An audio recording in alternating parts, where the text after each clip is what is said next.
When I say, do you know what I want to do, I don't mean just like one thing. There's a whole list of things that I want to do. There's somebody here tonight that's a friend of mine, Mr. John Ballin. Where are you? Mr. John Ballin back there, you son of a bitch! Okay. So I got to meet my buddy John Ballin tonight for the first time because we've been talking on Zoom for a while. This motherfucker was a Navy SEAL, and then he got into some really weird and mysterious cool shit that he says on YouTube. He's got this really cool channel. He's got fucking millions and millions of subscribers. But I would lay up late night listening to his shit. So I reached out to this motherfucker and I was like, John, my brother was Naval Special Warfare, so respect me, because indirectly I can do push-ups too, and I can kill people. So I got to meet him tonight. Him and I are masterminding a really, really cool show about UFOs for you motherfuckers. So, yes, it's gonna happen. Okay. Now that I got that out of the way, I got something else to tell you.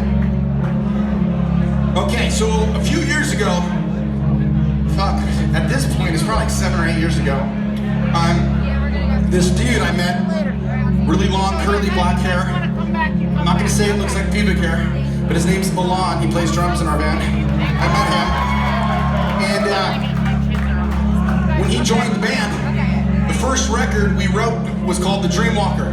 Now, fuck yeah, goddammit, it was like a left turn, and all the Angels fans were like, where's all the long, pretty intros? Well, guess what? That record's really good. You just gotta be more sophisticated. Any case, the first song that we started writing, I remember I was in a weird place.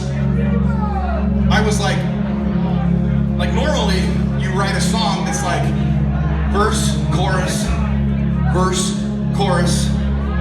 and then like a bridge, and then you're like out. It's like a very simple formula.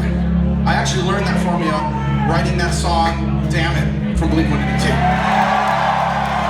And I was like, that shit works, let's not fucking change that shit up. But on this song, it was like all these words and the chorus was at the end. So I was going through a tough time. Because I remember right when we started writing the first song together, Alon and I, for that record, I get a call and my dad seemed super weird. Like, you know when your parents call you and you're like, hello, and I don't really want to talk to my parents right now, I'm busy, because we all do that, and then we feel kind of guilty, and you should feel guilty, but it's hard, you know? It's a lot of baggage. But my dad called me, and he was like, he was weird. He was upset, and I was like, what's going on? And he had cancer when I was younger, but somehow cancer came back, but it was like a different type of cancer. So here I am trying to write this song, and I stay up really late listening to shit so I can teach you guys some shit that hopefully will help you feel better about yourselves and about the world you're in. But at that time I was like, I don't really know what happens when we die. I don't really know. Like, I can tell you a shit ton of stuff about UFOs, but I can't really tell you a lot about when we die. I have these ideas, but I wasn't feeling it. So I was in the hospital room, and the doctor came in, and it's like me and my dad, and the doctor was like, okay, we're gonna hit your cancer hard. We're gonna hit it like this, and we're gonna hit it like this, and we're gonna do it time after time, and we're gonna crush it. And my dad was like, excuse me, guy, hold on, shut the fuck up, hold on. What are you really saying? The doctor took a deep breath, and then he goes, you have 18 months to live. Now, if you haven't lost somebody in your life, you're gonna, and it's hard. And for a lot of people here, you have lost somebody, so you know what I'm talking about. You know when you get in an elevator, and it fucking goes down really fast and your stomach drops? That's what I had. So I'm sitting in this room, my stomach drops, the adrenaline hits, and everything goes blurry, and my dad is just fucking 1,000-yard stare. Because he was told, you're gone, no matter what, you're gone, soon, you know? So, I'm in the studio with Alon, and I'm writing these words. So my words were like, I don't really have anything to say here. I don't know what happens when we die. I don't know what's waiting for us. We're all scared of it. We all lose people we love. And so I was pretty fucking cynical. Okay. So my dad didn't last 18 months. He lasted about 6 months. And I was in hospice with him. And I was tired, you know? It's like everyone's crying and everyone's sad and everything's flashing through your mind of like, baseball and like, you know, getting me into a skateboard and all these different things. You're like, fuck, I didn't call him enough. I didn't do enough, you know? But I'm not gonna get sad, because what happened was I left hospice that night and I go to bed because I'm so tired. And around 3 in the morning, now hear me, listen to me, because I'm telling you some shit. 3 in the morning, I get this like jolt of electricity, of like, it was like a drug. It was like, fuck, it was so strong. And it like woke me up, like out of my bed. And I was like, I had like every hair on my arm was standing up, like all the goosebumps and shit. And like, I remember thinking like, at the time, I was like, fuck, there's something in this room. It was so bright. I couldn't see it. I didn't understand. And I was trying to focus. And right at that fucking second, my phone on my nightstand just buzzes.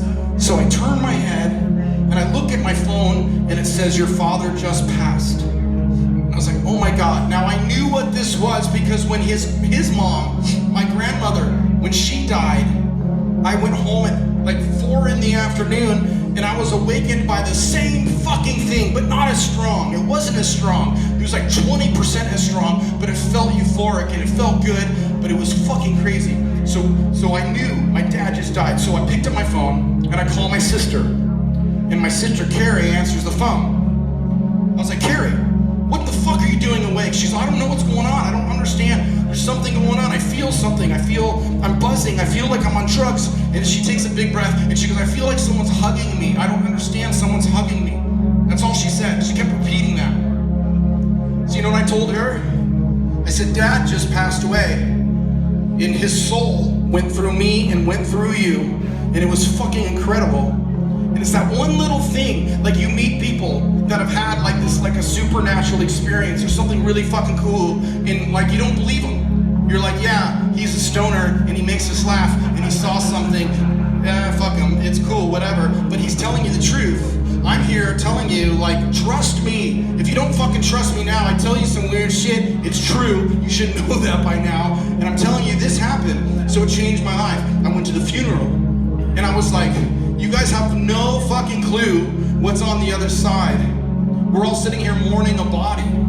Like, oh my God, he died, here's his body. The body is nothing. I felt like, I tell people, I felt a power that creates stars. It was so profound, it changed my life. So, you know what I fucking did?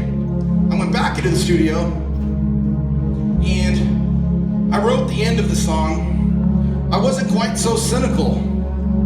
All the words to the song were like, I don't know, I don't fucking know, and I don't fucking care, and I'm sick of thinking about it.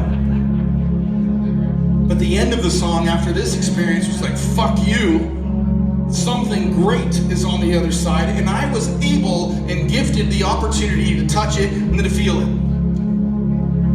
And I want you guys all to know that the whole moral of this story is, when you're stuck in your job, and when you're like, don't like where you live, and you don't like the person you're with, or you don't get along with your parents, or your friends betrayed you, or you're stuck in like traffic on the freeway, and you don't know if you're gonna graduate college, you don't know if you're gonna go to college, none of that shit matters. The only thing that matters is that you learn. You're not here to smoothly like sail and have everything work out because you fucking planned it. That's not what it's about.